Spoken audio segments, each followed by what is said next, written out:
Hello et bienvenue dans Mode d'emploi, le podcast incontournable des marques engagées. Je suis Audrey, styliste, consultante et hackeuse au service des entrepreneurs mode et lifestyle. Depuis 2018, j'accompagne les créateurs et créatrices pour donner vie à leurs projets en partageant les conseils et les secrets bien gardés des grandes marques pour réussir. Dans ce podcast, nous allons pirater les techniques et méthodes de l'industrie pour les mettre entre les mains de marques indépendantes comme la vôtre. Alors que vous souhaitez créer votre marque en partant de zéro ou lui donner un coup de boost en vendant plus et mieux, vous êtes au bon endroit. Mes très chères créatrices et créateurs, je suis ravie de vous retrouver pour un tout nouvel épisode de Mode d'emploi. J'espère que vous allez bien. Je suis navrée pour la semaine dernière, pour ceux qui suivent les épisodes toutes les semaines. Je n'ai pas pu poster de nouvel épisode, donc je me rattrape aujourd'hui avec un épisode de podcast sur un thème que vous devez connaître, ou en tout cas qui doit vous intéresser, j'imagine. C'est sur la production au Portugal et les usines textiles qu'on peut trouver au Portugal. Donc si vous êtes à la recherche d'une usine textile pour confectionner vos vêtements, et si vous êtes dans le questionnement de vous dire est-ce que je produis en France, au Portugal ou ailleurs, je pense que cet épisode devrait vous plaire. Depuis un moment maintenant, la production portugaise semble être la solution idéale pour les marques de mode éthique, puisqu'on est sur un pays proche, un pays de l'Union européenne, et un pays qui va être potentiellement moins cher que la production française. Mais finalement, quel est le réel coût de fabrication d'un vêtement au Portugal ? Je vais vous expliquer dans cet épisode, je vais essayer en tout cas de vous expliquer dans cet épisode comment calculer tout ça et comment bien comprendre la composition d'un coût de fabrication au Portugal et VS en France. Les marques, moi, que j'accompagne au quotidien, elles sont nombreuses à faire confiance à l'industrie textile portugaise. Et donc, j'ai maintenant une vision assez large pour vous donner des idées d'ordre de prix et pour vous accompagner dans votre recherche d'ateliers de production et de pays producteurs grâce à ces retours que j'ai des nombreuses marques que j'ai accompagnées depuis 2021. On va commencer par un calcul simple, même si je vous invite à rester jusqu'à la fin de cet épisode pour bien tout comprendre à tout ça, mais on va commencer par un calcul très simple pour comprendre la différence de prix entre le Portugal et la France. Tout le monde sait que fabriquer par exemple en Asie, c'est très bon marché, mais qu'est-ce qu'il en est du coup des pays comme la France, l'Italie, l'Espagne, le Portugal, etc. En fait, l'indice à regarder pour savoir quel va être le pays le moins cher, c'est tout simplement de regarder le salaire mensuel minimum. C'est une donnée qui est simple à trouver et qui indique facilement en fait le coût de main-d'œuvre du pays en question. Donc, pour vous donner un ordre d'idée, en 2020, le salaire minimum légal en France, il était d'environ 1 500 euros. Au Portugal, il était environ 750 euros, soit 50% de moins que dans l'Hexagone. Mais c'est pas la seule donnée qui va entrer en compte dans les calculs de prix. Par contre, bien sûr que les employés de l'industrie textile touchent parfois plus que le minimum, peu importe le pays. C'est pas le cas non plus de partout, mais la plupart du temps en Europe, ça va être le cas.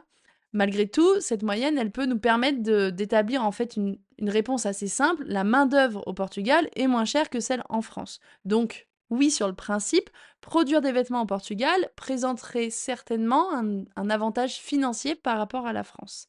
Mais il y a toujours un mais. Sinon, ce serait trop simple. En fait, faire fabriquer au Portugal, c'est totalement différent d'une fabrication française sur plein de points. Ça a des avantages, ça a des inconvénients, mais ça a surtout des différences. Et c'est ça que je dois et que je veux vous expliquer pour que vous compreniez comment est construit un prix de production. Donc, si vous êtes dans cette étape de recherche d'un atelier, vous vous dites, je vais tout simplement comparer les prix entre un atelier portugais et un atelier français. Mais c'est pas si simple que ça. En fait, les deux industries, l'industrie française et l'industrie portugaise, ne fonctionnent pas tout à fait de la même manière et ça change le prix final. Donc les différences de fonctionnement des industries textiles, elles sont importantes entre chaque pays. Mais en fait, en France, les professionnels du textile et les marques fonctionnent ce qu'on appelle en travail à façon. C'est-à-dire que le travail à façon, c'est que la marque va s'occuper de trouver, d'acheter et de fournir la matière première à l'atelier de confection. Et du coup, l'industriel, il se charge seulement de l'étape production ou juste de l'étape confection. Donc il va faire la coupe, il va faire le montage, et il va envoyer les pièces confectionnées dans les locaux et les entrepôts de la marque. Ça veut dire que, en tant que marque, c'est vous qui gérez la recherche de tissus, mais aussi la recherche de tout ce qui est fourniture et de tous les éléments nécessaires à la fabrication, comme les boutons, les zips, les étiquettes, le tissu, etc. Au Portugal, et partout dans le reste de l'Europe, ou presque, le fonctionnement il est un peu différent. On fonctionne en négoce, comme avec l'Asie par exemple. Donc là, je vais vous expliquer aussi ce terme. La négoce, c'est lorsque l'industriel s'occupe de trouver tous les éléments qui vont constituer votre modèle. C'est-à-dire que c'est l'industriel qui va s'approvisionner en tissus et en fournitures, il va confectionner vos pièces et ensuite il va vous les livrer. Bien sûr, pour qu'il fasse cela, il faut que l'atelier ait un cahier des charges ou des fiches techniques ou des tech packs qui soient hyper aboutis. Donc ça, c'est quelque chose qui vient de vous, parce que sinon il va sourcer un peu tout et n'importe quoi et vous allez vous retrouver avec une confection qui ressemble pas du tout à ce que vous aviez imaginé. Donc l'atelier va se baser sur votre cahier des charges pour trouver ces éléments-là. C'est donc ça qu'on appelle le travail en négoce. Donc, on va dire que lorsque vous travaillez avec un pays étranger, européen ou non européen, la plupart du temps, vous travaillez en négoce avec cet atelier-là. Et voilà du coup ce que ça change au calcul du prix de revient d'un vêtement. En fait, la difficulté à comparer les coûts de fabrication réside dans cette différence de fonctionnement. En fabrication française, vous devez ajouter tous les coûts, donc vous calculez votre coût de tissu, de confection, de fourniture et tout ça, et vous le rapportez à chaque modèle pour connaître le coût de fabrication de votre produit. Alors qu'au Portugal, c'est l'atelier qui va vous donner un prix tout compris, finalement, un prix au modèle, un prix pour produit fini, et vous ne connaîtrez jamais le détail de chaque coût, que ce soit pour le tissu, quel est le coût de confection, quel est le coût qu'on attribue aux boutons, aux zips, etc.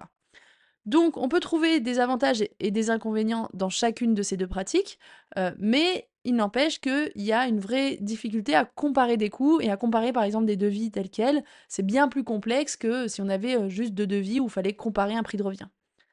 Maîtriser chaque étape ou au contraire tout déléguer, donc maîtriser chaque étape en France en faisant du travail à façon ou au contraire tout déléguer à un atelier qui va faire de la négoce, c'est des critères à prendre en compte quand vous allez choisir votre atelier. Et ce fonctionnement, des fois, il peut même avoir plus de poids que le simple prix dans certaines décisions. Là, c'est à vous de voir.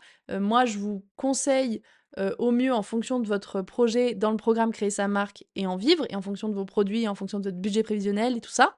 Mais c'est vraiment, il faut se demander, au-delà du prix, quel est le système et le fonctionnement que je vais adopter et que je me sens capable d'adopter.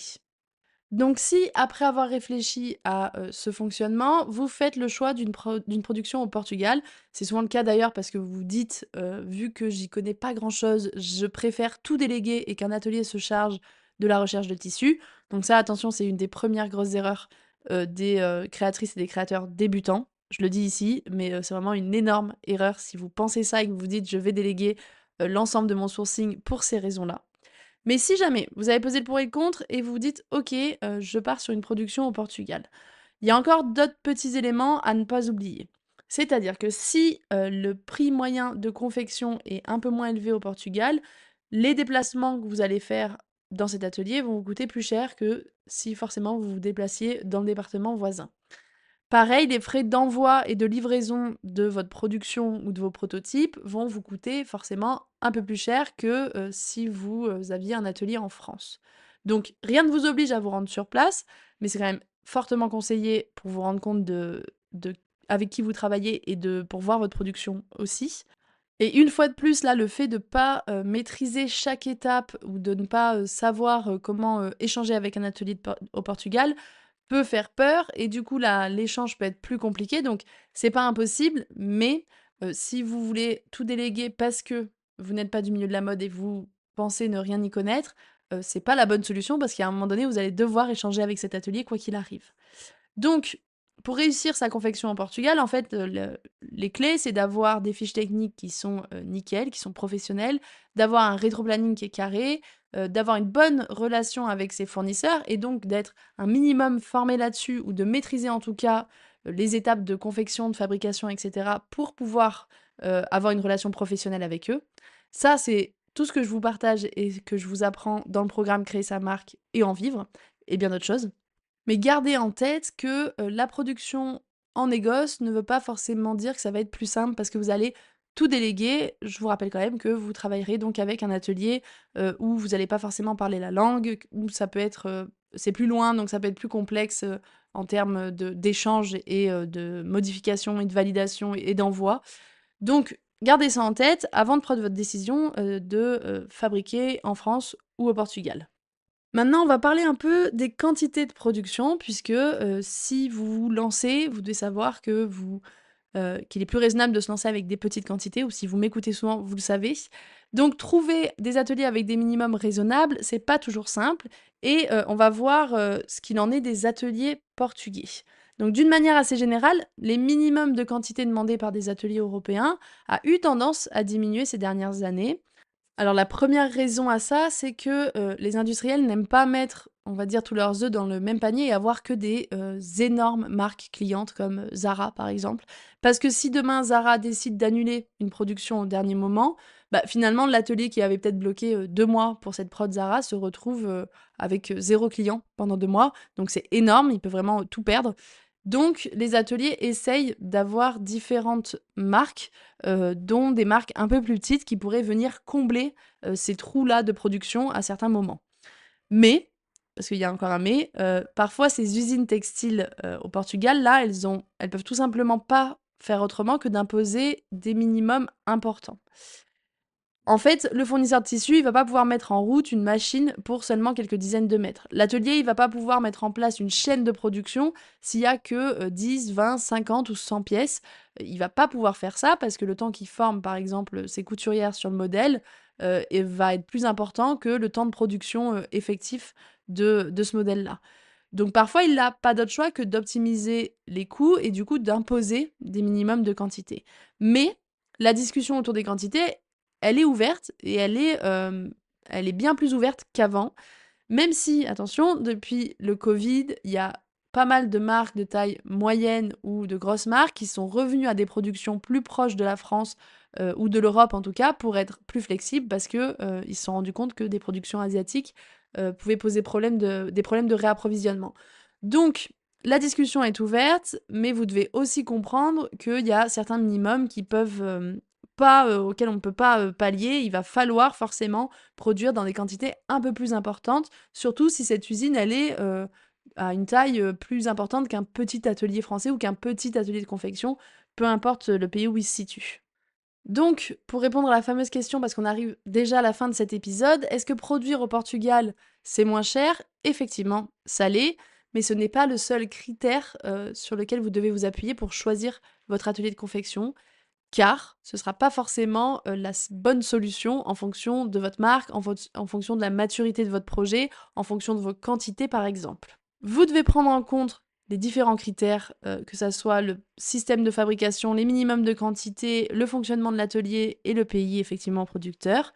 Mais quoi qu'il arrive, je vous conseille moi d'envisager différentes solutions pour votre marque, c'est toujours une bonne chose et ça va vous permettre de ne pas vous retrouver bloqué ou acculé avec, un atelier qui finalement vous correspondra pas.